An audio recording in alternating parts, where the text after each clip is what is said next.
Education point, my name is Hina Thakkar और class 11th का business studies का चैप्टर आज हम देखेंगे जो कि हमारा है public private and global enterprises. जल्दी से जल्दी देखते हैं, अपने चैप्टर को खत्म करेंगे। समरी है, इंपॉर्टेंट क्वेश्चन नोट्स आपको टेलीग्राम पर मिल जाएंगे, तो जल्दी जल्दी स्टार्ट करते हैं हम अपने चैप्टर को। हमारी एक लाइन है जो मैंने यहाँ लिखी है, वो पढ़ते हैं। Private public are necessary for the successful running of an economy. हमारी इकोनॉमी को एक अच्छे ढंग से चलाने के लिए प्राइवेट और पब्लिक का होना जरूरी है। मतलब पब्लिक सेक्टर का होना भी जरूरी है और प्राइवेट सेक्टर का होना भी जरूरी है। ठीक है, अब हम सेकेंड चैप्टर में तो डिस्कस करके आ चुके हैं कि सोल प्रोप्राइटरशिप क्या था, जॉइंट इनटू फैमिली बिजनेस क्या है, पार्टनरशिप क्या है। ये सारी चीजें किसमें आती है? प्राइवेट सेक्टर में आती है। देखो, प्राइवेट सेक्टर का मतलब आप लोग लिख लीजिए।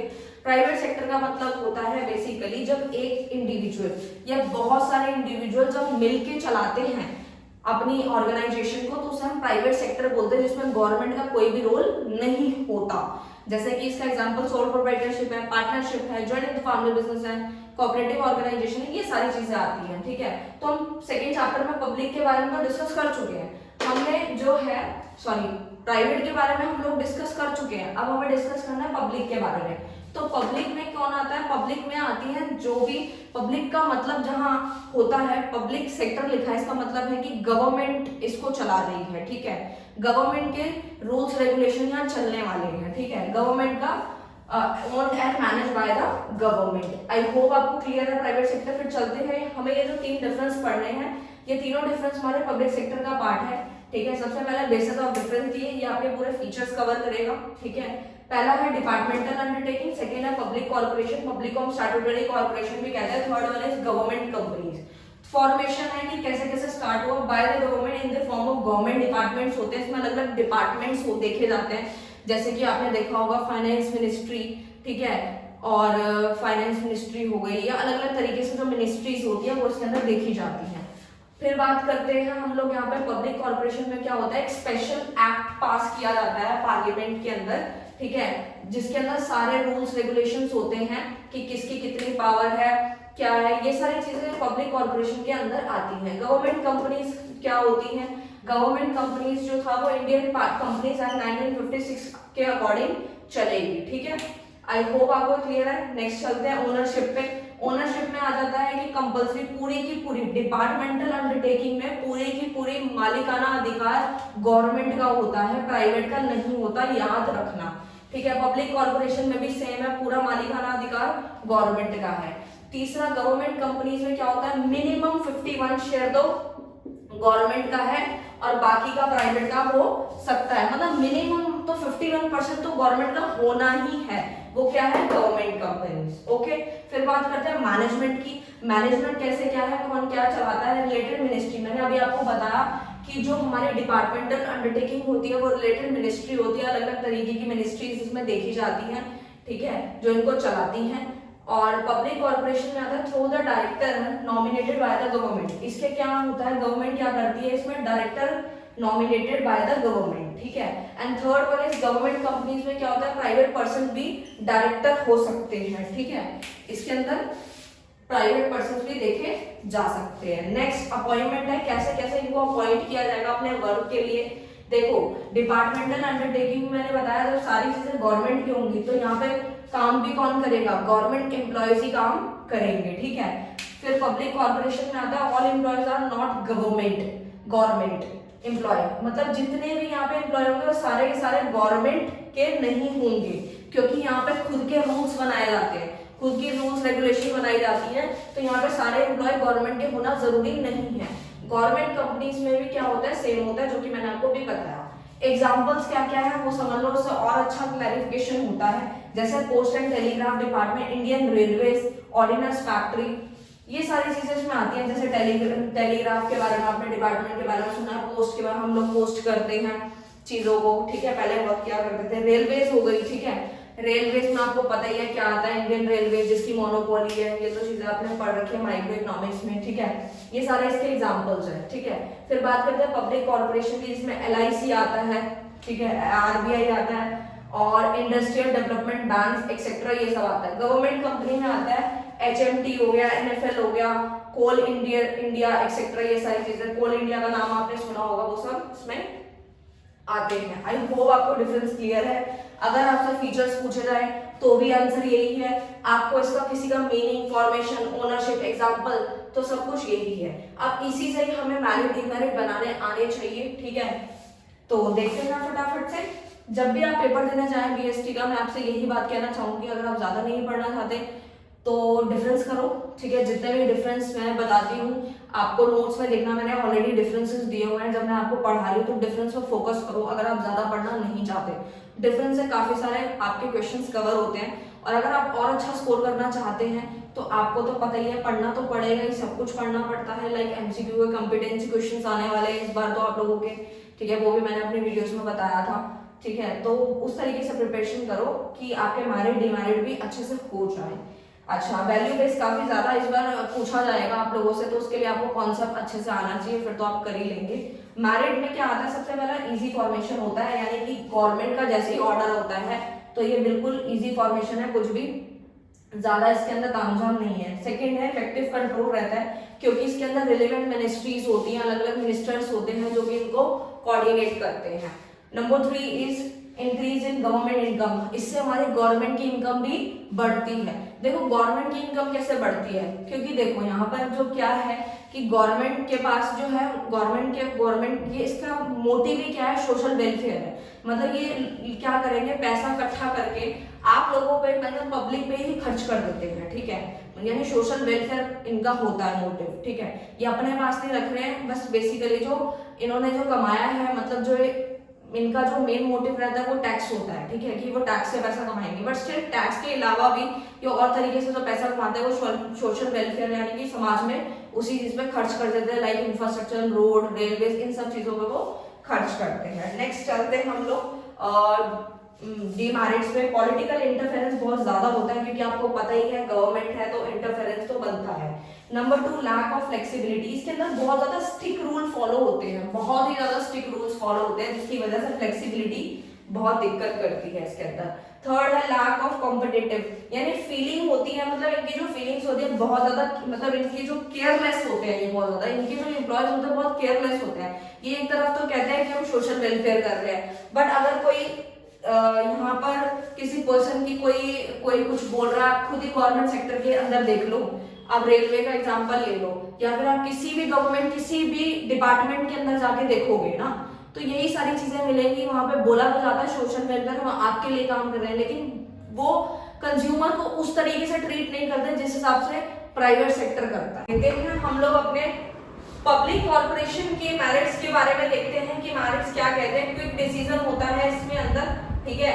क्यों क्विक डिसीजन होता है, क्योंकि ऑलरेडी सब कुछ पहले से ही, जब ये एक्ट पास होता है तो उसके अंदर रूल्स रेगुलेशन पहले से ही बता दिए जाते हैं कैसे क्या होने वाला है, तो क्विक डिसीजन होता है, डिले नहीं होता। नंबर 2 सोशल सर्विस मोटिव होता है, वही बात आ गई कि आप समाज के लिए काम किया जा रहा है, ठीक है, इस तरीके से है यहाँ पर।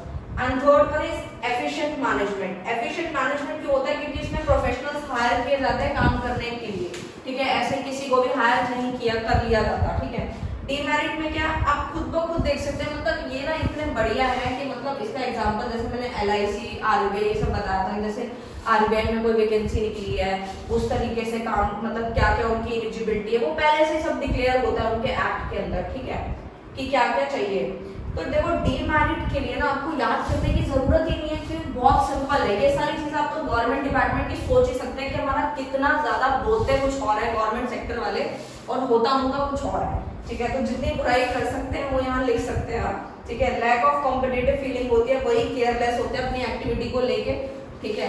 किसी भी डिपार्टमेंट में जाकर आप देख सकते हैं, बोलते तो बहुत है कि ये काम करते हैं वो करते हैं, लेकिन उनका जब दिल नहीं करता ना तो फिर वो टाल मटाल करते रहते हैं कि नहीं अभी कर देंगे अभी कर देंगे। तो वो इस तरीके से कंज्यूमर को इतना ज्यादा जो है उनको कोई फर्क नहीं पड़ता, क्योंकि वो बेसिकली गवर्नमेंट एम्प्लॉय है, उनको कोई हटा नहीं सकता, इस चीज का उनको कहीं ना कहीं रहता है। Number 2 is ignoring service motive, वही बात आ गई कि पब्लिक को तो बिल्कुल ही कुछ समझना नहीं उन लोगों ने, ठीक है।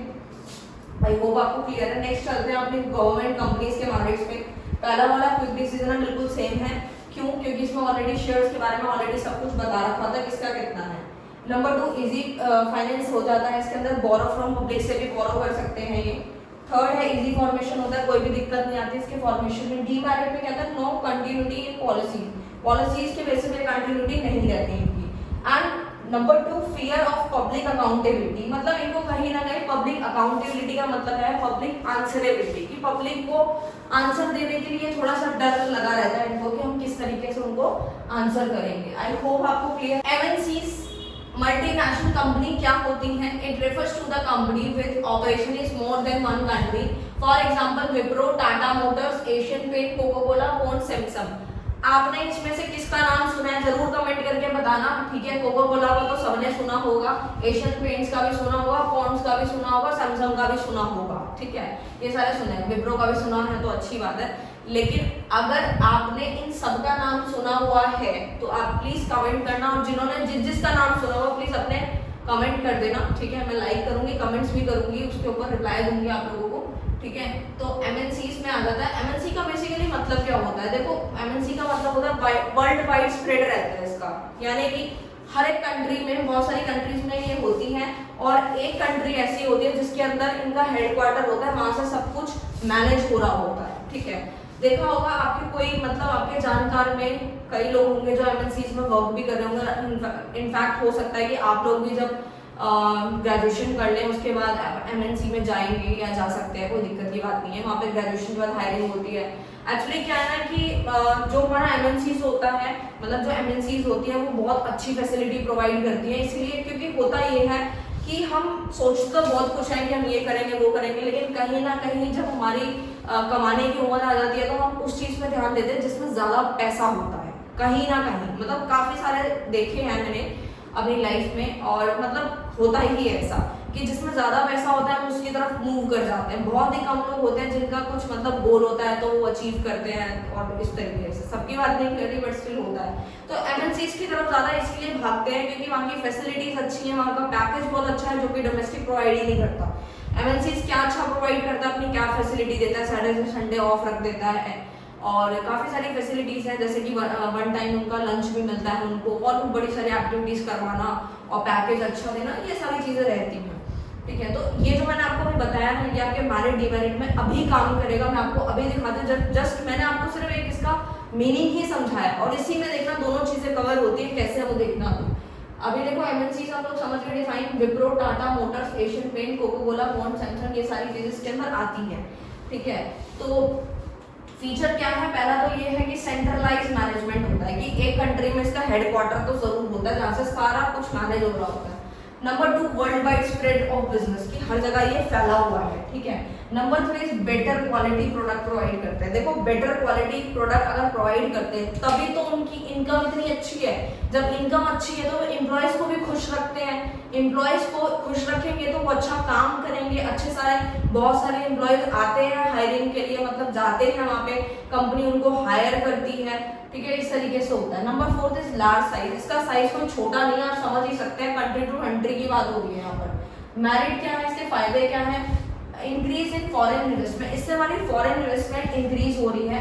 Increase in employment, very very important point क्या है कि इससे हमारा एम्प्लॉयमेंट बढ़ रहा है। आप खुद ब खुद देख सकते हैं, मैंने आपको अभी एक एग्जांपल दिया था कि कहीं ना कहीं बहुत सारे लोग होते हैं जो ये सोचते हैं कि हम ये करेंगे वो बनेंगे, ग्रेजुएशन के बाद ये करेंगे, बट कहीं ना कहीं हम जो एंड जो हमारा होता है हम ये सोच के जाते हैं कि नहीं जिसमें ज्यादा पैसा हमें वहां जाना है, ठीक है। तो इससे क्या हो रहा है कि हम एमएनसीज की तरफ अट्रैक्ट हो रहे हैं, और एमएनसीज में जाते हैं, जब एमएनसीज में जाएंगे, ठीक है, तो उससे क्या होगा, बहुत सारे लोगों को काम मिलेगा, तो इससे हमारा एम्प्लॉयमेंट लेवल भी बढ़ता है। Number 3 is proper use of resources, resources का प्रॉपर यूज होता है, ठीक है। उसके बाद बात करते हैं इसकी बुराई की, डिमेरिट्स की, क्योंकि हर किसी की बुराई होती है, ठीक है। तो एमएनसीज पीछे नहीं रह सकता, ठीक है, एमएनसीज की भी बुराई है। पहली, डेंजर फॉर डोमेस्टिक इंडस्ट्री। देखो ये डोमेस्टिक इंडस्ट्री के लिए डेंजर है, जब मैंने आपको समझाया था कि डोमेस्टिक इतनी अच्छी फैसिलिटी प्रोवाइड नहीं कर रहा जितनी की एमएनसीज कर रहा है, ठीक है, यही समझाया था, और यही डीमेरिट बन गया आप लोगों का। तो देखो मीनिंग से ही कैसे डीमेरिट बनते हैं, मेरिट बनते हैं, फ्यूचर बनते हैं, यहीं से बनता है, ठीक है। तो डेंजर है, डेंजर डोमेस्टिक के लिए इसीलिए है क्योंकि कोई भी आज के टाइम पे अगर किसी को एमएनसी का ऑप्शन मिले, वो सबसे पहली प्रेफरेंस ही हर किसी की रहती है कि अगर हमें कंपनीज में जाना है तो हम एमएनसीज में जाएंगे, डोमेस्टिक में जाना कोई भी पसंद नहीं करता, ठीक है, मजबूरी होती है या फिर उनका एक्सपीरियंस कम होता है, ये सब चीजें होती है। Number 2 is no benefit for the poor people, poor people के लिए भी यहाँ पर कोई बेनिफिट देखने को नहीं मिलता। लास्ट टॉपिक है हमारा पब्लिक प्राइवेट पार्टनरशिप क्या होता है। देखो ये दोनों पब्लिक प्राइवेट यानी गवर्नमेंट एंड हमारे इंडिविजुअल्स जब मिलकर काम करते हैं, पार्टनरशिप करते हैं, तो उसे हम क्या बोलते हैं, पब्लिक प्राइवेट पार्टनरशिप यानी पीपीपी, यानी 3 बार पी आएगा, ठीक है।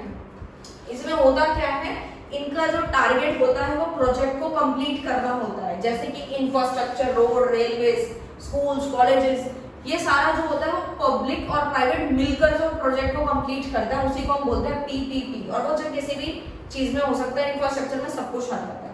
For example, a highway near Delhi is constructed by the कुंडली एक्सप्रेस वे लिमिटेड, जो कि इन्होंने तैयार किया था। आई होप आपको ये सारी चीजें क्लियर है, मैंने सब कुछ बता दिया ऑलरेडी। जॉइंट वेंचर आपके टॉपिक जो था वो इस बार डिलीटेड है, ठीक है, तो इसीलिए मैंने वो नहीं कराया। बट जो आने वाले स्टूडेंट हैं, अगर उनको किसी को वीडियो चाहिए तो प्लीज कमेंट कर देना, मैं उसके ऊपर अलग से वीडियो बना दूंगी। Thank you so much.